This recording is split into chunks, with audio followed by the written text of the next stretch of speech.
It's about, matagal na, that was 10 years ago. Kasi that was 13 years old pa noon yung panganay kong apo. Ngayon, 24 na siya. Di almost 11 years na. Ewan ko ano, hindi ako magaling sa math. Ang topic po yun ni Miss Sharon Cuneta, yung, yung it's about, yung good mother and bad mother. Kami ni Precious po ang naging guest doon nung time na yun sa Channel 5.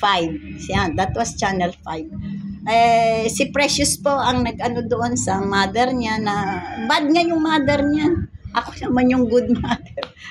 Pero maraming na po. Kaya hindi po to istorya lang. Ako na po nagsasabi.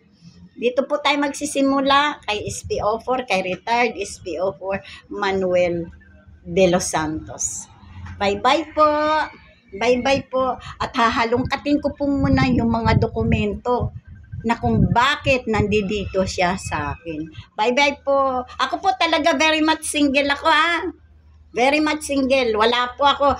Kahit 3 po yung pinakasalan ko, lahat na 5 yung anak ko. Legit po lahat yun. Kasi kinasal po ako sa mga yun. Dumaan po ako sa legal na proseso.